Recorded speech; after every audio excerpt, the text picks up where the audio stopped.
Ito na sa wakas ang pinakahintay na lahat. Mr. Masayuki Ito, ang promoter ng former world champion na si John Riel Casimero, ay nabigay na ng fight announcement at ang laban ay gaganapin sa Paradise City Hotel sa South Korea. Kasama na nga ba dito ang angas ng Pinas? Masamang balita naman ang sasalubong sa mga Pinoy boxing fans na nawalan tayo ng isang kampiyon na natalo si Mel Pardo kontra yan sa knockout artist ng bansang Thailand na si Tanungsak Simsri sa bakbakan nila sa Osaka, Japan, April 13, Sabado, Pinas time. Sigawan ng mga Pinoy boxing fans, palit trainer na dapat si Pardo, at Pardo nagsalita na sa kanyang pagkatalo. Ito po ang mga nilalaman ng ating kwentuhan, kaya tara, kwentuhan na!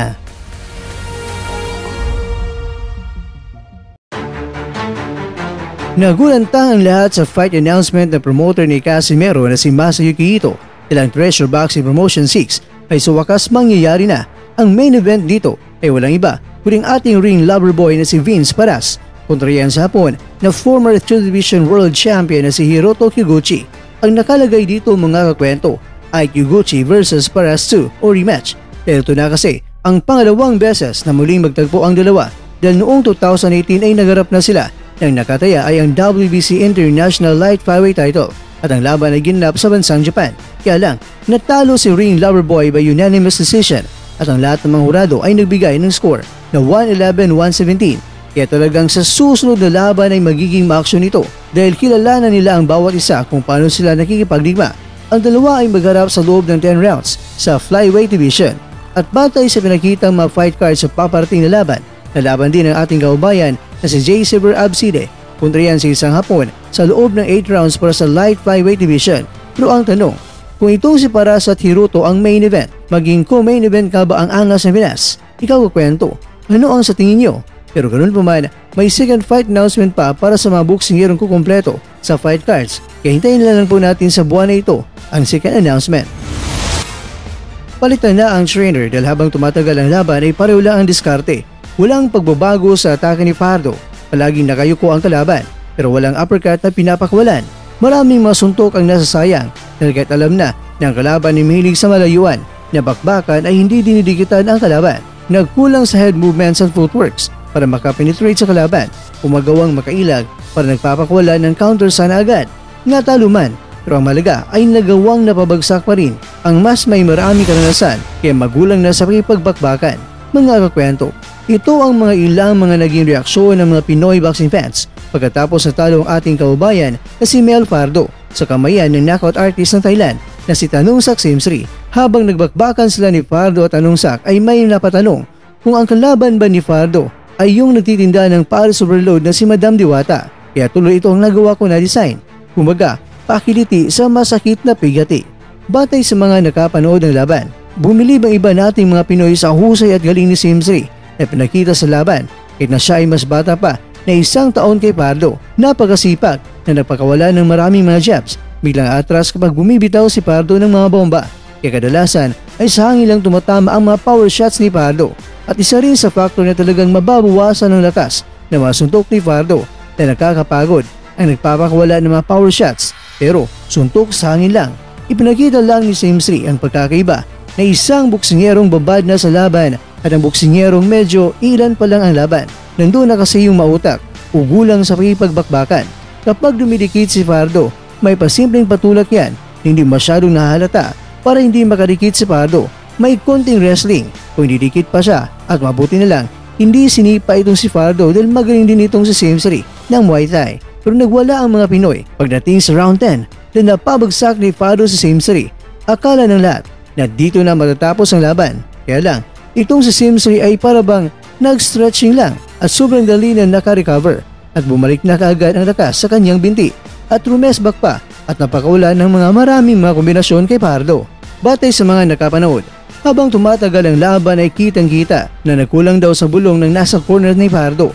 Wano ang mga adjustment na gagawin ni Pardo sa laban para makapenetrate sa mautak na malapalos na taga-Thailand. Unanimous decision naman ang nalasap ng pagkatalo ni Pardo sa kamay ni Simsri. Katunayan ay may isang Pinoy judge na si Nick Banal ang kasali sa mga hurado pero ang ibinigay niya sa ating kababayan ay 111-116 pabor kay Simsri habang ang ibang mga hurado naman ay nagbigay ito ng 110-117 at 112-115 pabor lahat kay Simsri.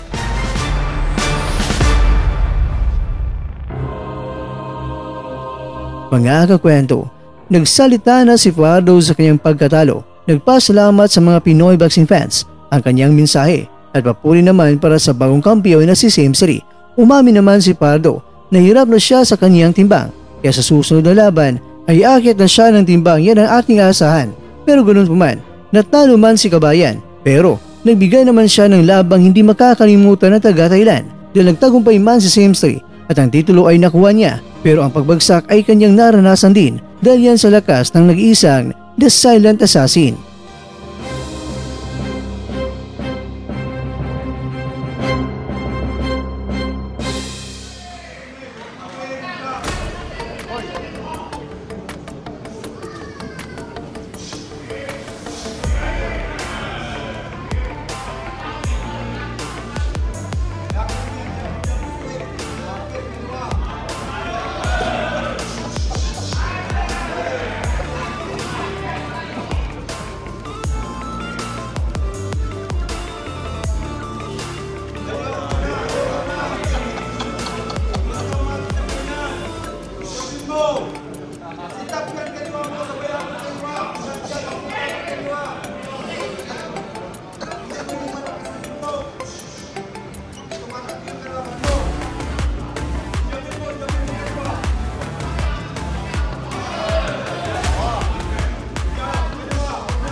At dyan, nagtatapos ang ating kwento.